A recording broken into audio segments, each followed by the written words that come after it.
Hey. Before we even say hello, I want to ask you something. Have you ever been lying in bed, super tired, eyes closed, ready to sleep, and then suddenly, out of nowhere, your brain says, "Oh, perfect timing. Let me remind you of every single thing you forgot to do today, every weird thing you said last Tuesday, and also, did you pay that bill?" And then you open your eyes and you stare at the ceiling. And the ceiling has no answers. The ceiling is just ceiling. Exactly. The ceiling does not help. The ceiling never helps. But today, we might. Welcome to Mr. English Podcast. I'm James. And I'm Emma, and today we are talking about something that so many people deal with every single night: how to calm your mind. Real ways, proven tips, simple stuff you can actually try tonight. Not complicated stuff, not expensive stuff, real everyday things. And we're going to talk about all of it in easy, simple English. So if you are still building your English, you are in exactly the right place. This is not a lesson. This is a conversation, a real one, between two people who both struggle with this. Very much so. And before we go any further, if you are new here, welcome. Please subscribe to Mr. English Podcast. We make real conversations in simple English every week. And if you know someone who is learning English or someone who cannot sleep at night, share this episode with them. Share the channel, Mr. English Podcast. It's right there in the name. Okay, let's get into it. So, Emma, let me ask you, last night, how did you sleep? Okay, so this is very funny because we are recording an episode about calming the mind, and last night my mind was absolutely not calm. Oh no. Oh, yes. I got into bed at maybe 10:30, lights off, pillow comfortable, everything was perfect. And then I remembered that I never replied to a very important message from like 4 days ago. 4 days ago? 4 days ago.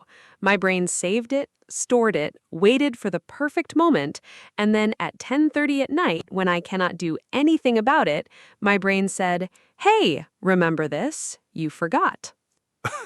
Your brain is like a very unhelpful assistant. The worst assistant. No salary, no day off, just bad news at bedtime. I completely understand this. Mine does the same thing but with a different flavor. My brain likes to replay moments. Like, I'll be almost asleep and then I remember something from maybe 2 years ago. Something I said at dinner. Something a little awkward. And suddenly I'm back there, living it again, feeling embarrassed and very much awake. The full movie, complete with feelings. Full movie, all the feelings. No popcorn though, which is the only good part. No popcorn, just embarrassment. Just embarrassment. So this is what we're talking about today. Why does this happen? And more importantly, what can we actually do about it? Because telling yourself to just stop thinking does not work. It never works. Has it ever worked for anyone? Just stop thinking. Okay, great advice, thank you, solved. Problem fixed. Good night. Yes. No, that's not how it works. So let's start from the beginning. Okay, so first, why does the mind get so noisy at night? Like during the day, we're usually fine. We're busy, we're working, we're talking to people, and then the moment we lie down, everything gets loud. Right, and I think the answer is actually pretty simple. During the day, we are very distracted. There's always something happening. Your phone, your job, your family, traffic, noise, music, something to look at, something to do. So your thoughts don't really get space. They're there, but they're not the loudest thing. Exactly. But then night comes. Everything slows down, the house is quiet, your phone is on the table, the lights are off, and now your thoughts have the whole room to themselves. And they use it. They really use it. Oh, they use every single corner of that room. Your worries, your memories, your to-do list, your old conversations, your future plans, all of it comes out at night. And the more you try to push the thoughts away, the louder they get. Yes, that is the strange part. The harder you try to stop thinking, the more thinking happens. It's like someone says, don't think about a pink elephant, and now you're thinking about a pink elephant. I'm thinking about one right now, honestly. Same. Sorry. Okay, the point is, fighting your thoughts at night usually makes it worse. So the better approach is not to fight them, but to gently guide them somewhere safer. I like that. Gently guide them, not fight them. Right. You're not at war with your brain. Your brain is just trying to help in a very unhelpful way. Very unhelpful. Best intentions, terrible timing. That is the perfect description. Okay, so let's talk about real things, actual things people can try. And Emma, I want you to share real experiences here, because I think that helps more than just listing tips. Yes, absolutely. So the first thing I want to talk about is one that really changed things for me personally. And it sounds almost too simple. It sounds like something a grandmother would suggest. Grandmothers have very good advice. They really do. Okay, so the thing is, writing things down before bed. Okay, tell me more. So, there was a period in my life, maybe about 2 years ago, where I was going through a really stressful time at work. New project, lots of responsibility, and every single night I would lie down and my brain would immediately start listing everything I needed to do the next day, like a never ending list, task after task after task. The bedtime to-do list. Classic. The worst kind. So someone suggested I try keeping a small notebook next to my bed, and every night before I turn off the light, I write everything that's in my head. Everything. The tasks, the worries, the random things, even silly things like buy apples or call mom back. And does it actually help? It genuinely does. And here is why I think it works. When your brain is trying to remember something important, it keeps repeating it, like an alarm, because it's afraid you'll forget. But when you write it down, it's like you're telling your brain, okay, I have it. It's safe now. You can stop repeating it. So the brain finally relaxes because the information is stored outside the brain. Exactly. The paper holds it, so the brain doesn't have to. That is actually a really smart way to think about it. And the writing doesn't have to be beautiful, it doesn't have to be in full sentences, it doesn't need to make sense to anyone else, it just needs to get out of your head and onto the paper. My version would probably look like a chaotic shopping list mixed with a personal crisis. That is completely acceptable. That is what mine looks like sometimes. Buy coffee, remember meeting, why did I say that at that party, eggs, did I lock the car, what am I doing with my life? Perfect. That is a perfect brain dump. A brain dump, that's what this is called. Yes, brain dump. You dump everything from your brain onto the paper. It's a real thing. People use it all the time. Brain dump, I love that phrase. It's very honest. Very honest. Nothing beautiful about it. Just necessary. Okay, so I want to add something here because I tried something similar but slightly different, and it came from a really specific moment in my life. Oh, tell me. So, about a year and a half ago, I was going through something personally stressful. Nothing huge, but the kind of slow stress that builds up quietly, and I was waking up in the middle of the night, not because of a nightmare, not because of noise, just suddenly wide awake at 2 or 3 in the morning with this heavy feeling. That heavy feeling at 2 a.m. is one of the loneliest feelings. It really is, and I didn't know what to do. I would just lie there. I would try to go back to sleep, it wouldn't work. I would try counting, didn't work. I would try looking at my phone, actually made it worse. Looking at the phone made it worse? Way worse. Because I would start reading news or scrolling through social media, and then my brain had even more to process, more information, more emotion, more things to think about at 2 in the morning. So the phone kind of fed the problem. Fed it, grew it, and made it bigger. Yes. Okay, so what actually helped you? So someone told me about breathing. And I want to be honest, when they told me, I thought, okay, breathing. I breathe all the time. This is not revolutionary advice. You already know how to breathe, James. Congratulations. Thank you. Yes, I passed that test. But they explained it differently. They said it's not just breathing, it's slow breathing. And here's the difference. When you're stressed or anxious, your breathing gets faster without you realizing it. Short, shallow breaths. Like small, quick breaths. Yes. And your body reads those fast breaths as a signal that something is wrong, that you're in danger. And then your body stays alert, stays awake, ready to protect you.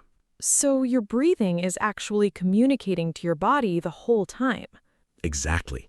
And so I tried it. Breathe in slowly for 4 seconds, hold for 4 seconds, breathe out slowly for 4 seconds. Just that. Simple. Quiet. No special equipment, no app required.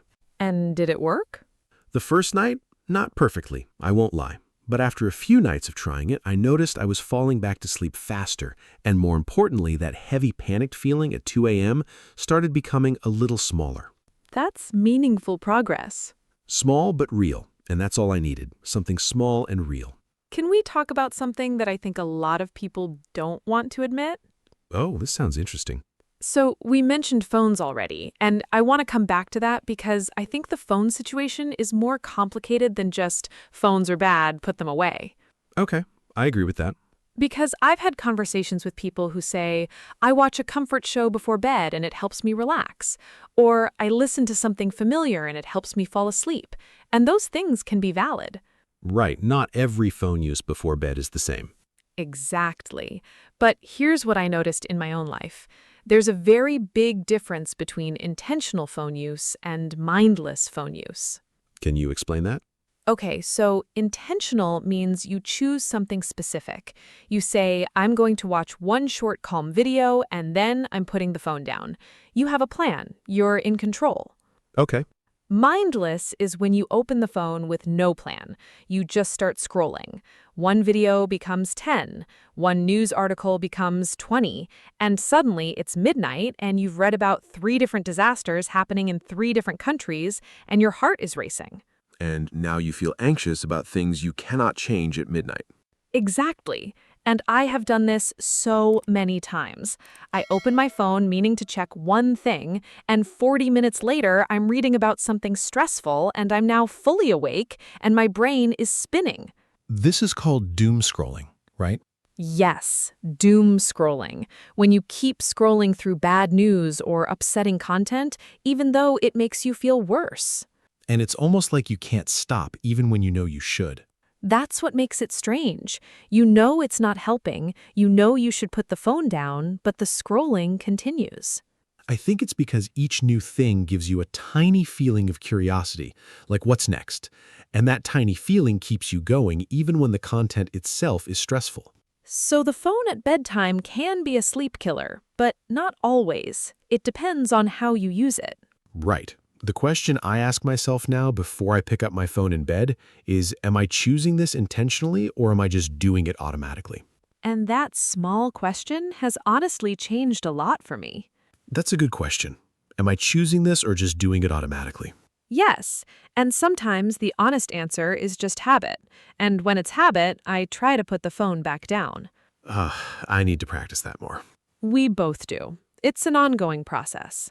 Okay, let's talk about the body a little bit because I think we focus a lot on the mind, but sometimes the body is giving us signals we ignore. Oh, yes. This is so true.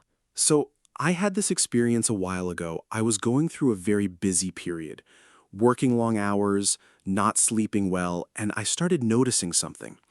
My shoulders were always tight, like constantly tense, even when I was sitting still and there was nothing stressful happening. Tense shoulders. That is such a common thing. And I didn't even notice it most of the time. It was like my body had just decided that being tense was the normal setting, like the default. The body stays in stress mode even when the stress is gone. Exactly. And at night, this made it impossible to relax. I would lie down and tell myself to sleep, but my body was still holding all this tension. And your mind cannot really calm down when your body is still holding on.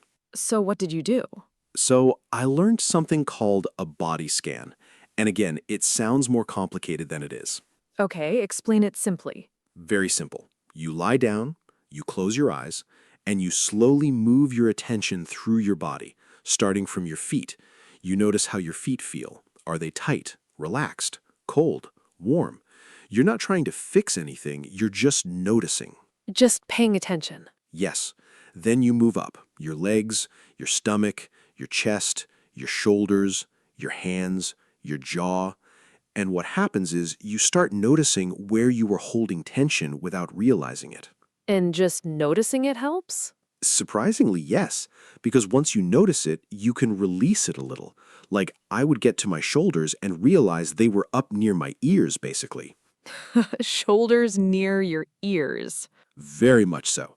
And I would consciously let them drop, just relax them. And it made a real difference. I tried this and I was shocked by how much tension I was holding in my jaw. The jaw is a big one. Huge. I didn't even know. My jaw was clenched and I had no idea. I was just walking around with a very angry jaw. An angry jaw. Yes, very angry. And the moment I relaxed it, I felt this wave of comfort go through my whole face.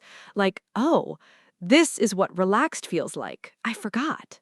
And that is the thing. Sometimes we forget what relaxed actually feels like because we've been tense for so long. Yes, the body scan is like a gentle reminder. Hey, this part of you is holding on. You can let go now. You can let go now. I really like that.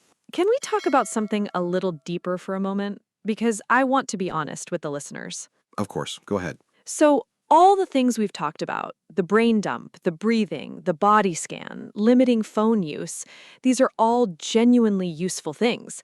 They have helped us personally. They've helped a lot of people. But But sometimes the mind is noisy at night because something deeper is going on. Real stress that has been building for a long time. Real worry about something in life. Real sadness or fear. And in those cases, these tools help a little, but they are not a complete answer. right, and we want to be honest about that. Because I went through a period where I used every tool and trick, and my mind was still struggling. And at first, I thought I was doing something wrong. Like, why isn't the breathing working? Why isn't writing things down helping? And what did you realize? I realized that I needed to actually talk to someone, a professional.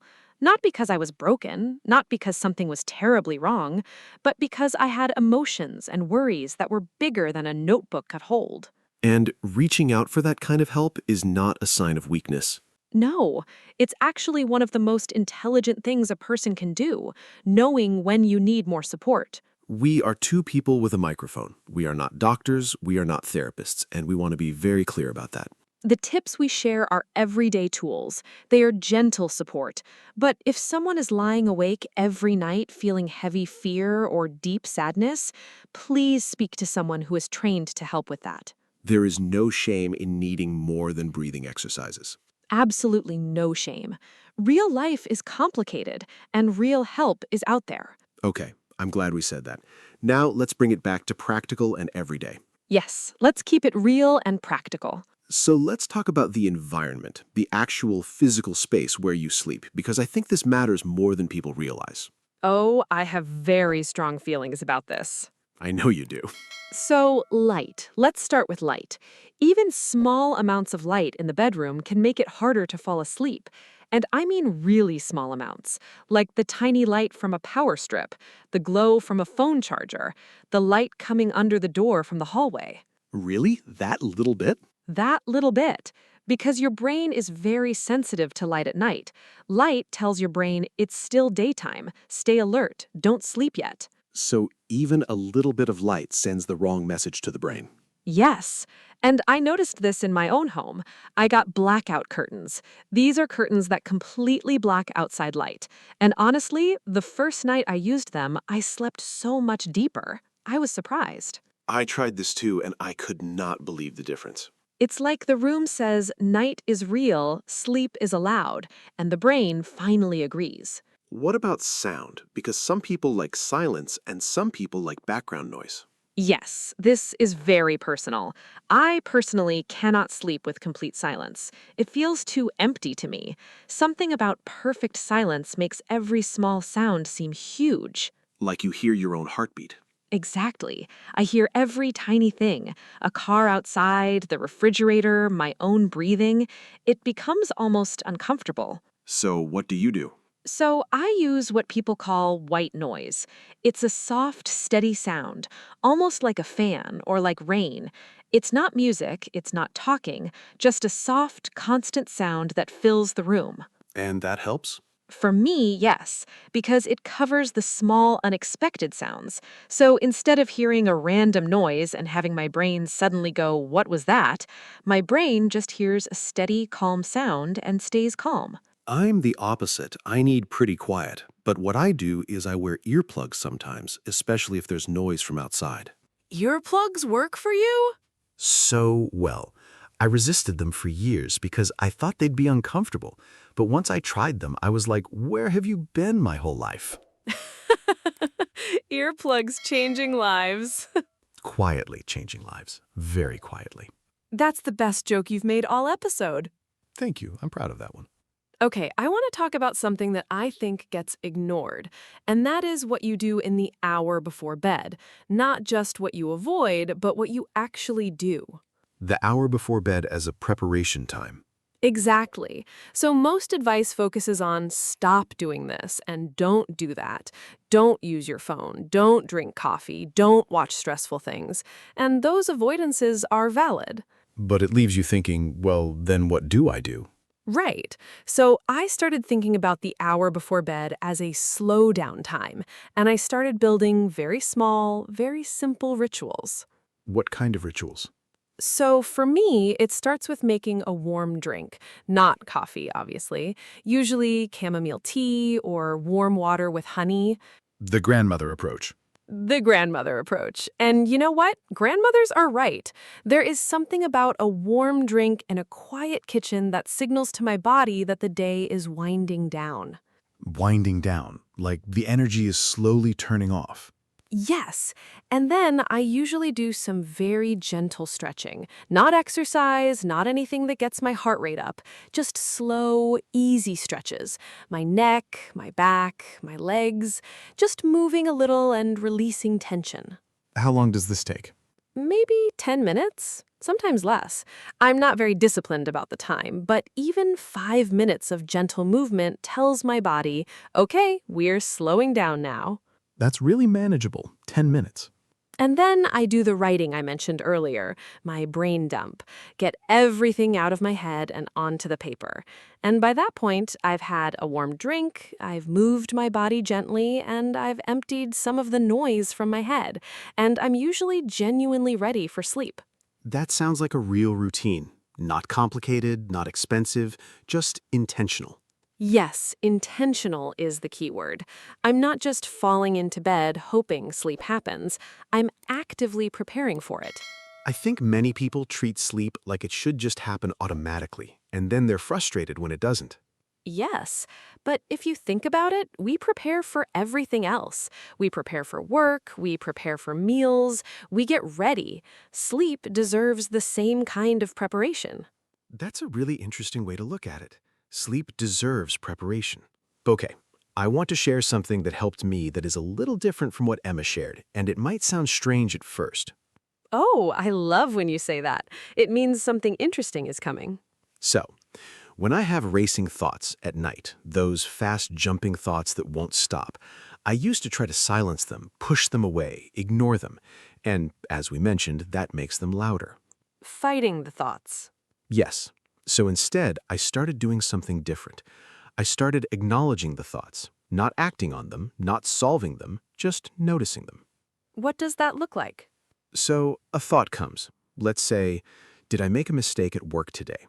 And instead of either following that thought into a spiral or trying to push it away, I just say to myself quietly, I notice I'm thinking about work. And that's it? That's it. I'm not answering the question. I'm not solving the worry. I'm just naming it. I notice I'm thinking about work. I notice I'm feeling worried. I notice I'm remembering something uncomfortable. And the naming actually helps? It creates a small distance. Like instead of being inside the thought, I'm watching it from a step back. And from that small distance, the thought has a little less power. That's actually a technique I've heard about too, naming the feeling to tame the feeling. Exactly that phrase, name it to tame it. When you put a word on what you're feeling, the feeling becomes a little smaller, a little less scary. Because a feeling without a name feels huge and shapeless. But when you name it, this is worry, this is stress, this is just my brain being busy, it suddenly has a shape, and shapes can be managed. Nas. And for me, just saying to myself, I notice I am thinking about this and I don't need to solve it right now, gives me permission to let it go for the night. I don't need to solve it right now. That is such a freeing sentence. Because usually the worries that come at midnight cannot be solved at midnight anyway. Nothing changes at midnight. The problem will still be there in the morning. And you'll handle it better in the morning when you've actually slept. Exactly. So the most productive thing you can do with a midnight worry is gently say, not now, tomorrow. I love that. Not now, tomorrow. Like a very kind but firm reply to your own brain. The brain sends a message, you reply, received, not now, tomorrow. Professional brain communication. Okay, I want to touch on one more thing before we wrap up, and that is consistency. Oh yes, this is important. So everything we've talked about today works. Brain dumping, slow breathing, body scan, managing phone use, creating a calm evening routine. These all genuinely help. But they work best when you do them consistently. Not perfectly, not every single night without fail, but regularly, as part of your normal life. Because one deep breath on one night is not going to transform your sleep. No, but 10 nights of slow breathing starts to teach your body something, starts to build a new pattern.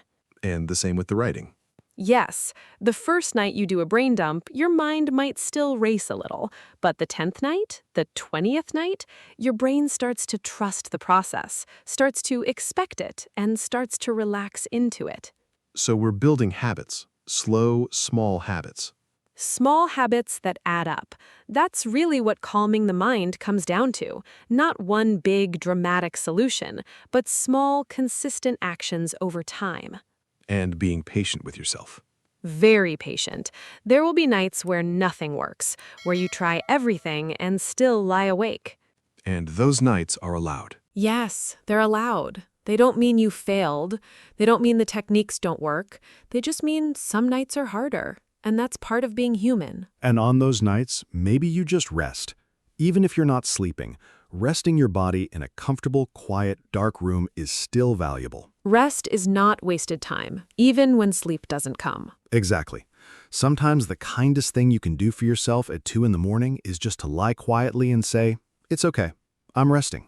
That's enough. That's enough.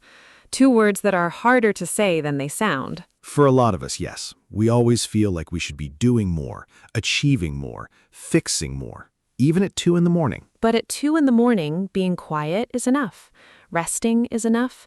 You are enough. I think that's a really beautiful place to start wrapping up. Agreed. So let's do a quick summary of what we talked about today. The mind gets noisy at night because daytime is too busy and distracting for thoughts to have space. At night, when everything is quiet, the thoughts finally get room, and they use all of it. Fighting the thoughts usually makes them louder. Instead, try gently guiding them. Name them, acknowledge them, and give them permission to wait until tomorrow. Write things down before bed.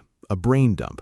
Get the information out of your head and onto paper so your brain can let go. Use slow, deep breathing to send your body a message that you are safe and it can relax. Try a body scan. Move your attention through your body and notice where you're holding tension. Then gently release it. Be intentional with your phone before bed. Choose calm, not chaos. And if you choose doom scrolling, notice it and decide if that's really how you want to send your brain into sleep. Create a small before-bed routine.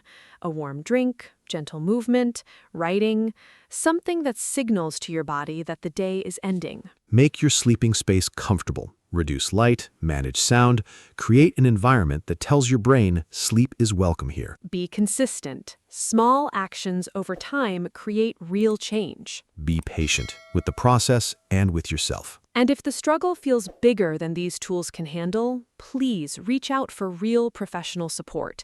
There is no shame in that, only courage. Before we close today, I want to say something to every single person listening. Go ahead. Whether you are learning English or learning how to take better care of yourself, the fact that you are here, listening, trying, paying attention, That already says something really good about you. It does. A lot of people don't even ask the question. They just struggle in silence. But you're here, asking, looking for answers. That takes something. It takes intention and courage and kindness toward yourself. So tonight, try one small thing. Just one. Don't try to fix everything. One small thing. Maybe write down 3 thoughts before you sleep. Maybe take 5 slow breaths.